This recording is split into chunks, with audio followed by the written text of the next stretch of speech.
Happy New Year, VC. John here, and I'm going to discuss professional wrestling and rock and roll, at least how it pertains to my life.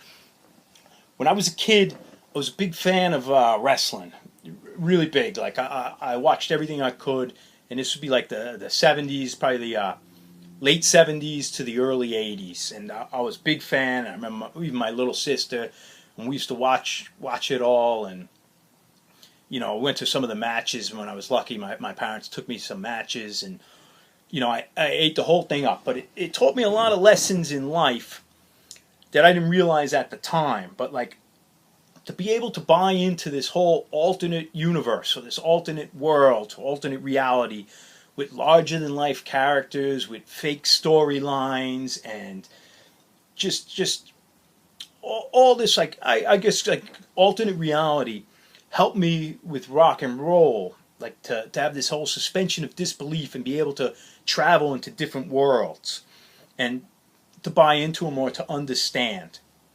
And anyway, so it was very important in my life. But I remember like stopping wrestling around like 1983 or something, right around when the first WrestleMania came out. I stopped wrestling and I really haven't gone back and watched it.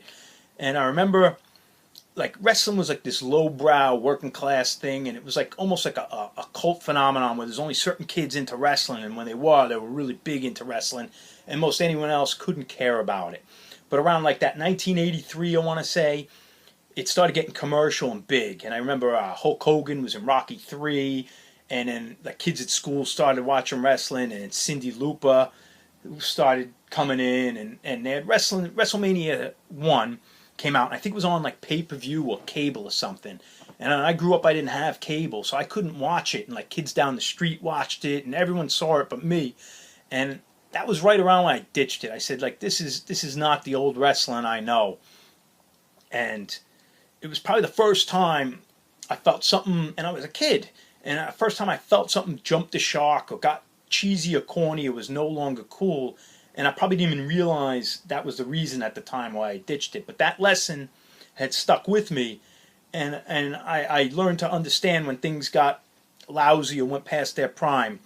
And like same thing happened with heavy metal. You got to move on, and especially happened with Metallica. I saw right away when they were done and over with. And I saw it with hardcore. Not that I was a hardcore guy. I don't want to claim I was Mr. New York Hardcore. I was just a kid, a suburban kid, flirting with the scene. But I saw when it ended.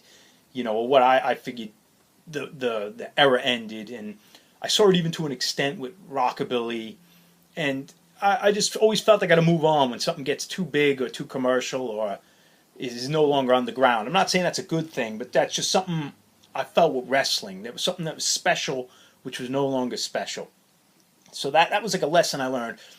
But the whole thing about the alternative lifestyle, like the alternative reality and buying into fake storylines and fake personalities is really necessary to follow rock and roll truly, like to buy into Elvis Presley and to buy into everything. And I just remember being in a rockabilly in the 90s big time. I was big into the rockabilly scene. I'm still a rockabilly guy through and through, but I can't say I'm part of the scene.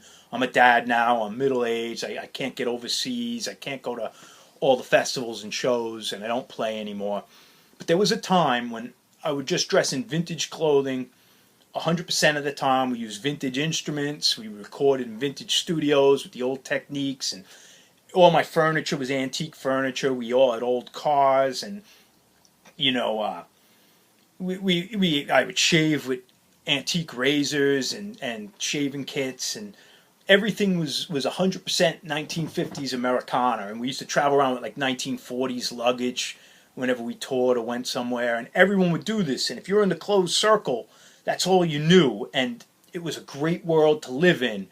But if you step outside that circle, like, you look like an idiot. Like, what's this like 30-year-old guy doing in a 1940s suit? And it just looks so shallow and stupid. But if you're in that world, like, it's really a great place to be, and it is wonderful when everyone around you's into the same thing. And the same thing with heavy metal or punk rock. You can wear your Doc Martens, but you're not working class, and you pretend you're some guy, and you have a computer job, and but you could still traverse into this world Or like heavy metal, you can watch Rob Halford, a 60-year-old man full of leather, come out on a motorcycle on stage, and I think it's the coolest thing in the world. But you can step aside and say like, man, this guy's an idiot. He's a cartoon character. But if you could suspend your disbelief or be able to travel to these alternate realities, it's really wonderful skill to do, or a wonderful place to be, to buy into it. And you could buy into like a band like Kiss, which maybe is one of the greatest American rock and roll bands. If you buy into it and you're into it, and you're not trying to pick it apart, but outside of it, you just say Kiss is just a ridiculous band. They stink, and you don't get it. But to be able to get into it, I mean, that's how we have Man of War. We have the Man of War problem, where Man of War is pretty much clearly the best heavy metal band of all time. But if you don't get it, if you're not in their world, you just think they're really stupid. And it took me a long time to realize how brilliant they are. But Man of War need a suspension of disbelief, or you need to just buy into their philosophy and their storylines to understand it. And the same could be said for genres I wasn't into, like death metal. Like I remember going to see death metal bands in the 90s, like at like basement parties and stuff, and there'd be punk bands and a death metal band. And you could say, look at these idiots in makeup making this like lousy noise, but I could see being into that scene and it being really special. But wrestling taught me that, being able to, and it's the same thing with sports. You could be totally into your team, and like if they don't make the playoffs, it's the end of the world. But then you could say, man, you're just a dude sitting on the couch. It's just a ball game. And I could see that when politics, like, oh, my side doesn't win, we're gonna all die. And I could see these alternate realities, and sometimes I think the actual reality, the normal world, is just another alternate reality anyway. But not to get too crazy, but I want to talk about rock and roll. And the first important band to acknowledge wrestling and to really like I can't even think of the word, I don't know, to promote, not promote, but to throw props to wrestling and teenage culture and pop references would be the Dictators from New York. And there's no wrestling songs on here. But Dick Manitoba, the singer, he's not even the singer on this album, but he built himself up as a larger-than-life character, as like almost a wrestler called Handsome Dick Manitoba. Real name's like Richard Bloom. And but they would just be the first band to have references to TV shows and pop culture. And you see, I bought this record in the 90s because it was $5.99 when you could get new vinyl for $5.99. This is a reissue. I have like an old CD, original CD from like 88, 89 of their first album. But I wasn't into the Dictators in the 70s. I discovered them in the late 80s. Always knew of them. But really got into them in the 90s. And I have to say, they're one of my favorite bands, even though I don't realize that. But like, they really speak a lot to like that urban East Coast working class teenage pop culture. And like, you got to be kind of from, I mean, you don't have to be, but like Cleveland, Detroit, New York, there's certain areas that understand the Dictators more than like Los Angeles, I imagine. But this is this is from 2007, but it's early Dictators demos and like unreleased songs. But it's got a fantastic story about like the down years of rock and roll in the early 70s when nothing cool was really going on. And they talk, there's so many wrestling references in here. It's a wonderful story, and it's just really cool. But they influenced a lot of bands, a lot of like punk bands and local bands, to take like pop references and stupid things, and that's where we started seeing things in like punk rock, like where they started talking about normal everyday things instead of just the generic, going to the ball or holding the girl's hand, or we got a fast car, or to get into like TV shows and movies and stuff. But a band they influenced was the Foreign Objects, which was for like a Western Mass band. And I scored original vinyl of them. I'm not saying it's worth anything, but Into the Squared Circle. And they were basically a band that did a ton of wrestling references. And I'm going to put on the song Wrestling is Real. And I'll talk over the background. This is probably going to be a long video. Gentlemen, it worked like a charm. The rest is up to you. Work like a charm. Like, I love that. The local accents coming out. No one's trying to be rock stars. But they got great tunes, rock and wrestling roll. It's a little blurry. Who dispute the genius of Lou Albano? Song called It's a J. It's like really bad mouth and Chief Jay's Strongbow kind of references.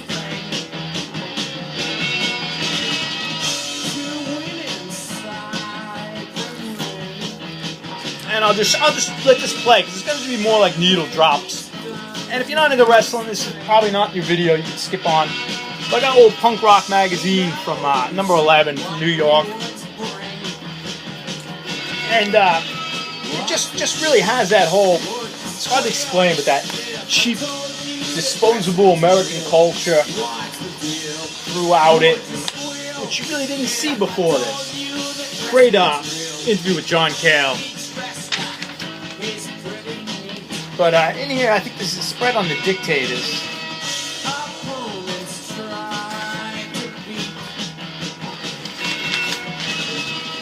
Nice spread on Dictators, great photos, but like Dick Manitoba is in his wrestling personality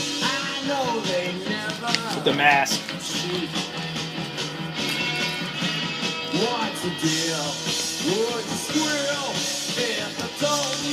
This is the Foreign Objects, and I saw them do a reunion, if I remember right, like maybe about 10, 15 years ago. Nothing great, but like local rock. They all wore Hawaiian shirts. Let's see if there's any wrestling pictures.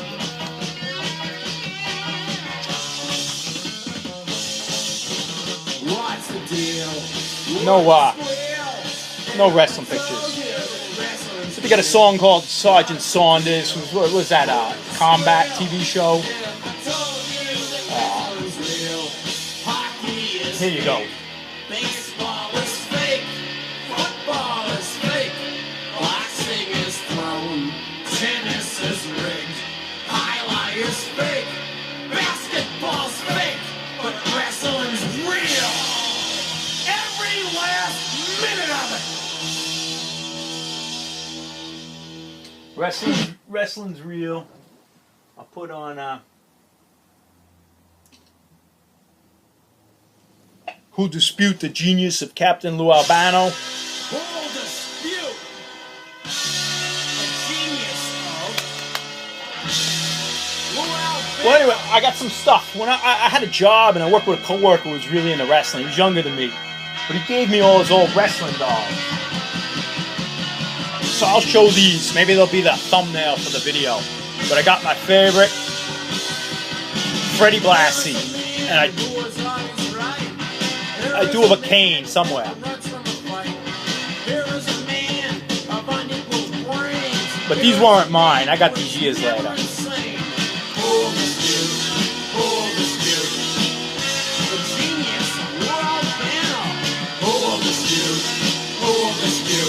The universal genius of Captain Lou Albano. Captain Lou. One of my favorites, Don Morocco, always one of my favorites. I got to see him. My parents took me. Someone threw like a bucket of sand on him or something. The beach bum. Well, who dispute? I'm going to try to move this, but this may be like a half-hour video, unfortunately. But this is probably like 77. I don't know what year this is. But I got the Freddie Blassie, the King of Men 12-inch, where Freddie cut some songs. Pencil Neck Geek, no doubt about it. King of Men.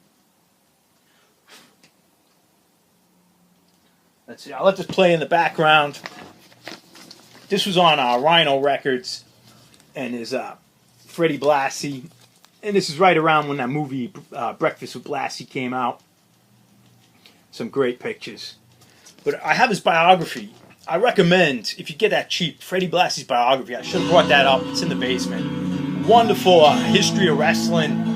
especially in the early days when he started wrestling and he didn't know the tricks yet. Like, so they were beating him up, and it's a good story. And just about the feuds. Oh man! Just one thing. Sorry, You know guys. there's plenty of men around, but just one king. You can go through life acting. I'll just let it play in the background. you But he better talks play about like the cool. different regions. You got different rivalries because That goes for all you besides wrestling magazines, there was no internet, and people didn't communicate. So you could have the same match in different cities and different outcomes, and you could be a bad guy over here, a good guy over there. It's real interesting, the history of wrestling.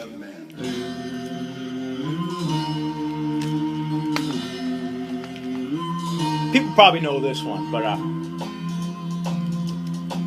there he I is. don't beg for mercy, and I don't give none.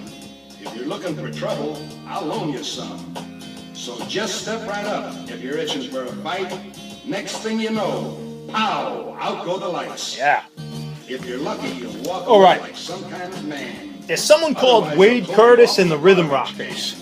And Wade Curtis, Said a it 50s before, rock and roll and I'll dude, say it again. and he was handicapped. And he was in a wheelchair, at least he was in a wheelchair, I think maybe his whole life, but definitely in the later part of his life. But his hands were deformed, and they were kind of like this, so he had to play guitar laid down like a lap steel. And he had a 50s rock and roll band, and it was fronted by a wrestler. Let's see if I have a wrestler called Dixie D. There he is, and he was the lead singer of this 1950s rock and roll band from I think Buffalo, New York, or are they from Rochester? I can't remember if they were Buffalo or Rochester, but either way, so he had a real wrestler, and I believe he fought like some guy lipping off about big how he's the names. best. He wasn't a Says big he'll take star care of himself, Rassling, Dixie D, just like all probably the just rest. locally. Yeah? Well, I'm warning all you geeks, and I ain't funning. Where were they You see from? Glassy Buffalo. coming, you better start running. And don't stop for But there's nothing, and don't Dixie stop D, for and he's playing like a lap steel, and they kind of hide his handicap. Said it before, and I'll say it again. My name There's is Glassy, there's the lead singer, king of Dixie D, and I think there's 345s. They're all on the CD of Dixie D singing the A side and maybe an instrumental on the B side. There he is there. I forget who he fought, but he definitely fought big names. You got to read all the line notes. There's later day Wade Curtis with Link Ray, and Wade Curtis was a wrestling manager. You should have listened, geek, because this is the end. There he is, ringside. Glassy.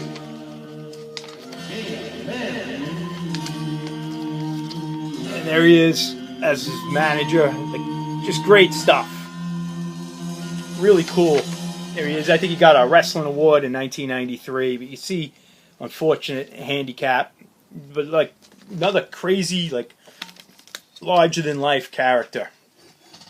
And let's see what I'll do. I'll just pull out.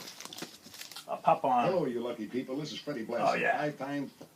Just a minute, you pencil neck geek. Don't interrupt me. Don't interrupt me, you geek, you. When the great Freddie Blassie's talking, I don't want to have a little pencil neck geek like you come along and interrupt me. Now, I know all these dinglings out there want to listen to me. They're all frustrated. They're trying to Blassie keep all the their best. women back. They don't want none of their women out there to listen to me because I can readily understand why they all do a double take when a great Freddie...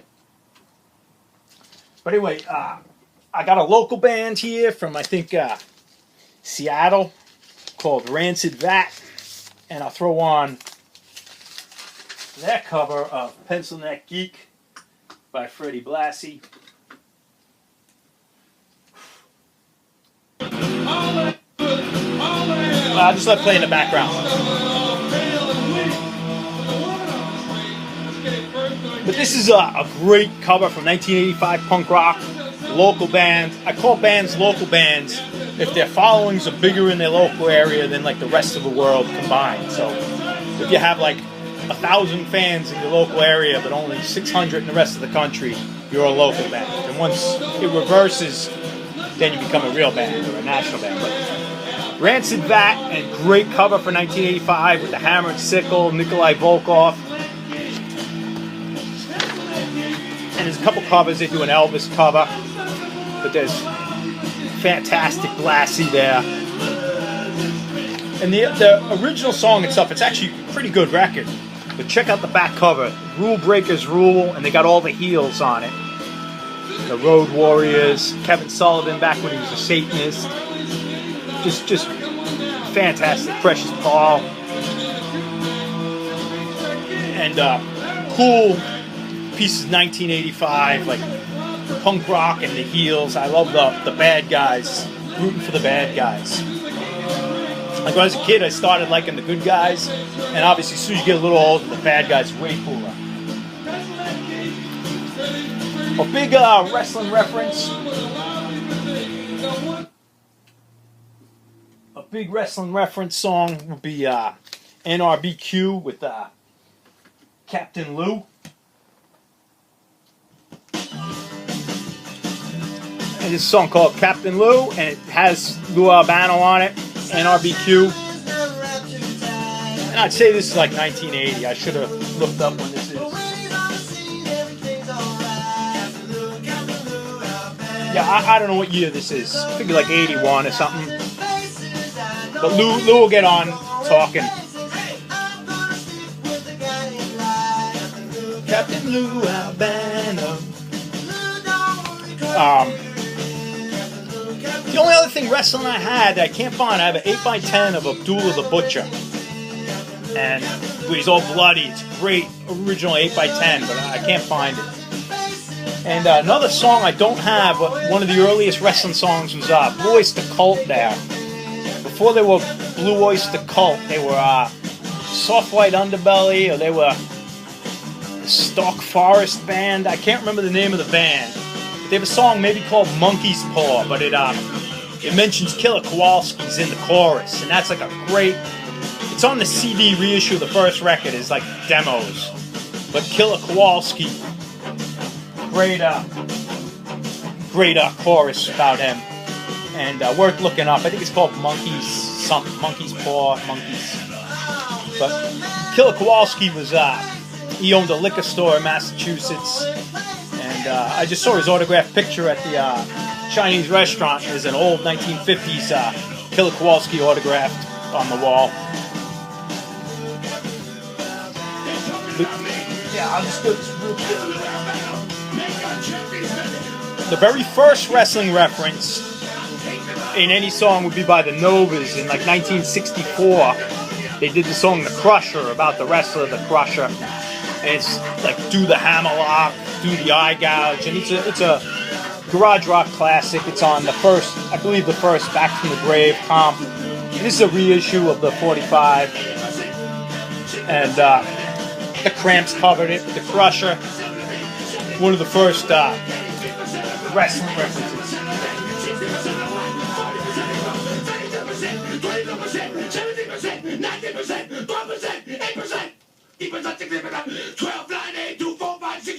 Sound off.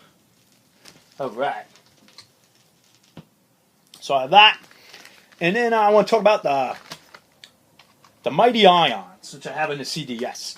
The Mighty Ions were a Boston band. They were guys from some Boston punk groups, and this is around 1981. And they put out some like Boston punk rock classics. And we're going to start with, I'm going to play this song, George the Animal Steel. I'll play this, and I'm going to show some wrestling cards I have. These were not mine. These are from like 85, 86. I got these years later. This is after I left wrestling. But this song is great. They have some other great, a whole bunch of wrestling songs.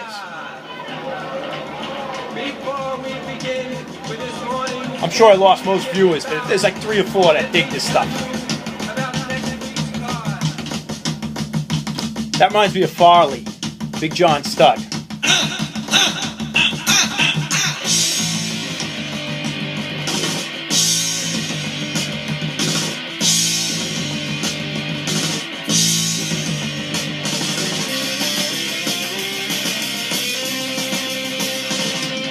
Chris from Vinyl Transmission.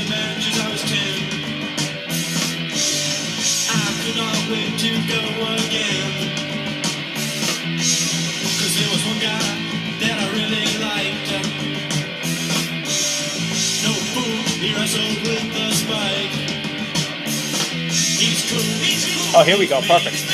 He's the toughest dude you ever see. He'll scream, he'll shout, he'll rip your tonsils out. His name is George Steel.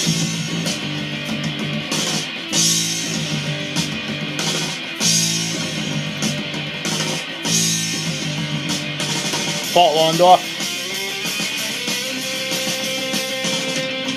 This is like a later Barry Windham. I remember him when he was young.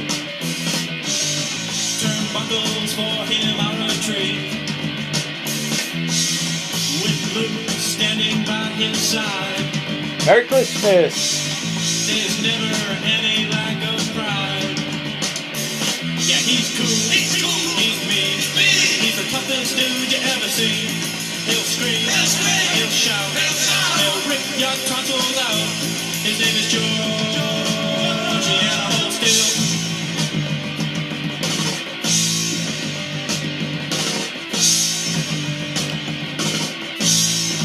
Anyway, they got another song, Roger's Corner. We Want the Belts. Let's see. We want the belts. Win if you can, lose if you must, but always, always cheat. We want the belts, nothing else will do. We'll be number one, only number two. We are the team, and I will be beat. Love Greg the Hammer. We'll hit you with the seat. We want the belts, nothing else will do. The Claw. But anyway, this one here. This was the this is a Boston punk rock classic, and I believe I saw them do a reunion. But my memory is hazy back in the club days. But here we go. See if you recognize this.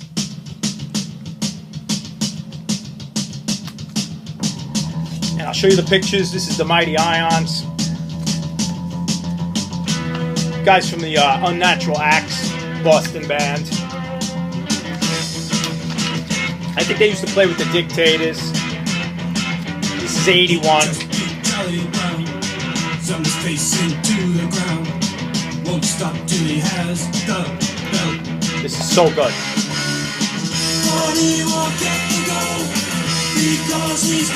Oh, there's George. Now you can play friends. The geek does reach the end. The geek does reach the end. They call him Pedro Morales. They call him Pedro. His name is Pedro Morales. His name is Pedro Morales.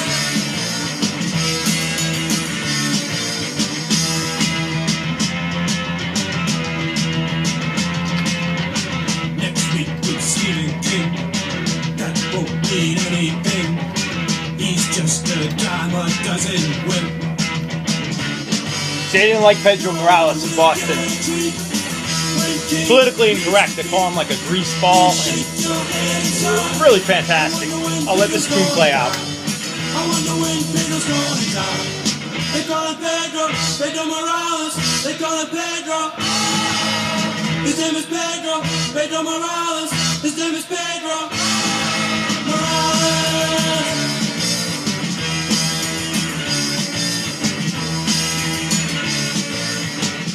I love the breakdown part. They start referencing all the wrestlers. This is a good one.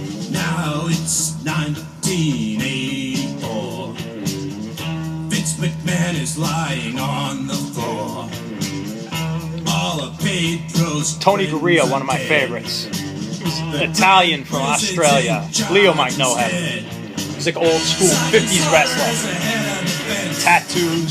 Killer Khan still doesn't make sense. Fuji and Saito rule Japan. And in Russia, Albano's the man. Freddie Blassie still is king. United Nations is a wrestling ring. Pedro Morales is buried and dead. A foreign object stuck in his head. On his grave is a slimy shirt. The grease ball has been in the dirt. The grease ball has been in The grease ball. They call it Pedro Morales. They call it Pedro. His name is Pedro Morales. His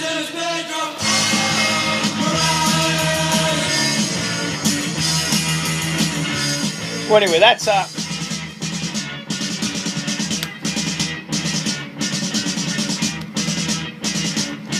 this is a old Rhino comp, but it's got a battle royale on the cover, and it's a lot of like funny tracks and weirdo songs. But there's Andre the Giant. I think this one's called The Claw. But anyway, it's got some Blassie songs off that 12-inch. There's Blassie. It's got King of Men. Maybe just one Blassie tune. No doubt about it. The Claw will get you.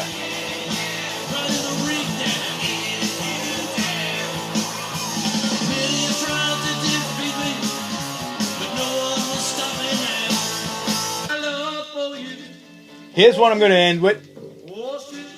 See if you know who this is. This is the ballad, but we're going to go in a rocker. This is Gene Carroll. In this corner, Gene Carroll, who you might know as, he was a 1950s piano player, a singer, but he became Mean Gene Okerlund.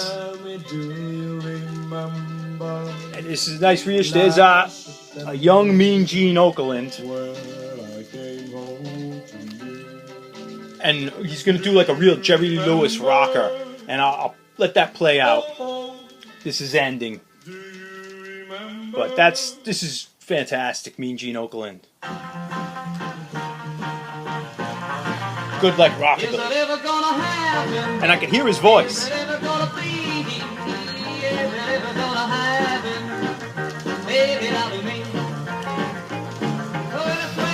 I showed this before. But this is like, there's no wrestling songs on here, but just because it's got all these old wrestlers. Great Norton comp of like old 60s tunes and like funny rock and roll tunes. But just to show it out, pull it out, I've showed it before. I think I've got it. Piper, of course, one of my favorites.